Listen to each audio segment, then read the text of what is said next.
Known throughout the provinces as a pestilent band of sticky-fingered rodents, the Thieves Guild is certainly one of the less liked organizations of Tamriel.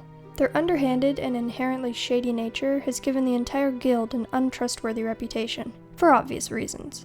In its early stages, the Thieves Guild overlooked no source of quick profit. They even resorted to things like prostitution if the coin was good enough, but surprisingly refused to go as far as to murder someone for money. If you commit murder, you must pay the blood price to rejoin the guild. The history of the guild is unclear, seeing as there are multiple branches in different provinces that have virtually no contact with one another. Each branch takes care of its own affairs and has its own rules which the members are expected to follow. This means there are major discrepancies in both notoriety and success from province to province, when some branches seem to have been inactive for years. One of the more notable, and begrudgingly respected, branches of the guild resided in the Lilac Bay region at the end of the Third Era, which any Daggerfall players might remember. They were wealthy, and thus had influence over the areas they inhabited, and even managed to beat out their only competition, the Wharf Rats. At this point, the guild was even viewed as sophisticated, and something to be both loved and feared. However, parallel to this great success, a separate branch in Morrowind was stricken with hardship. The Thieves Guild found in Morrowind could never be at peace. Fierce competition was around every corner in the form of other, more competitive guilds. Their most prominent opponents, the Kamana Tong, greatly hindered their success. The Kamana Tong was an organization in Vardenfell, which sought to rid their homeland of all outlanders, and only tolerated their presence as slaves. While this business didn't directly hurt the Thieves Guild, the Kamana Tong's powerful influence did. They were involved in the skooma trade, a popular Morrowind drug, and even held positions in higher councils, making it difficult for the guild to make their sneaky way around their territory. In addition, when it suited them, the Kamana Tong would rob the wealthy, thus leaving little for the Thieves Guild to pick up afterwards. As we approached the Fourth Era, the Morrowind branch of the guild was washed away completely by both the Kamana Tong and the Fighters Guild. This, however, was not the death of the guild, as a mysterious figure emerged in Cyrodiil, a man of myth, most would say, but the guild knew differently. He is the king of thieves in Cyrodiil. He's just a thief. He's a fairy tale. He's that wanted criminal. Blasted thief.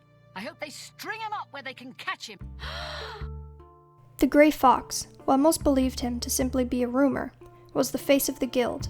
Ironically, that face was a mystery, as he always wore the Grey Cowl, an artifact from the Daedric god Nocturnal. It is rumored that the Grey Fox actually stole the cowl from Nocturnal, not that we should really be surprised. Many questions and mysteries shrouded the man, as he was never one to give out personal information. It is said that he led the guild for some 300 years, an astronomical number for a mere mortal Imperial, and thus some even believe him to be immortal. Led by the Grey Fox, the Cyrodiil Thieves Guild became a noted organization in which respect and loyalty were two rather large factors of success. They made it their mission to recruit those who had a talent for stealth and thievery, while all the while putting a damper on any who dare oppose them. For this, they were seen as both criminals and crime regulators. From our understanding, the Cyrodiil branch of the guild should still be going strong to this day, though little information leaks through the halls of the Ragged Flagon in Skyrim. The guild branch in the northern Tamrielic province had gone through some rather hard times when our player stumbles across it. Stationed in Riften, the guild sports far more violent rules and regulations.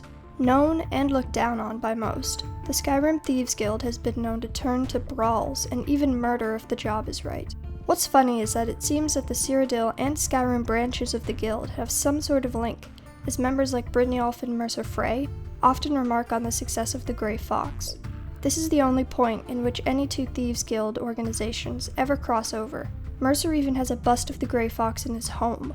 One might think that if the Grey Fox was truly so well known, more people in Skyrim would mention him, but only the Thieves Guild ever utters his name. Nonetheless, though their skill in the arts of stealth are still top-notch, it seems as though the guild is stricken with bad luck. Of course, with the Dragonborn's help, things are soon restored to their full potential, and a new and exciting opportunity arises.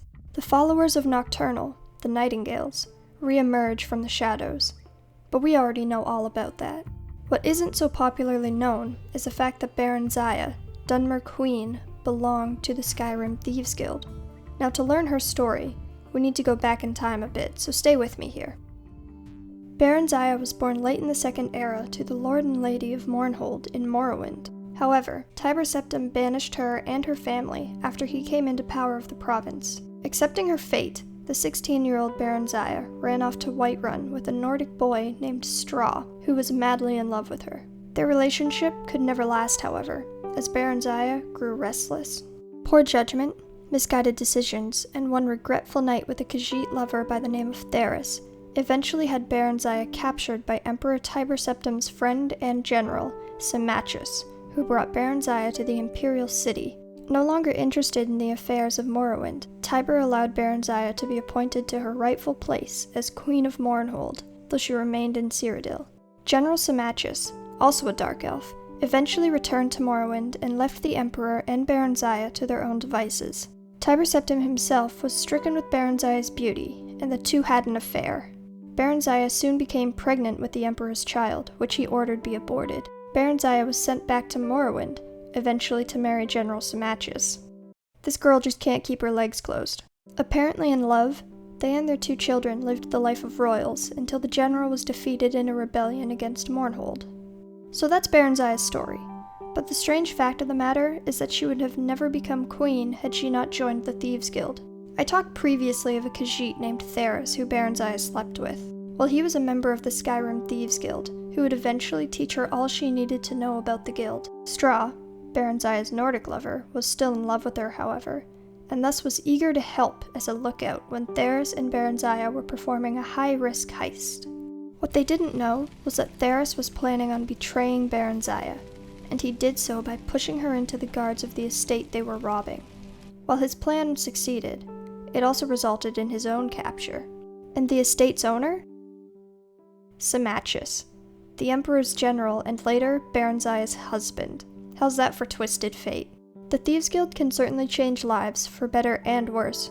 That's why Barenziah's crown in Skyrim is such a sought-after artifact for the Thieves Guild. She is truly part of their history.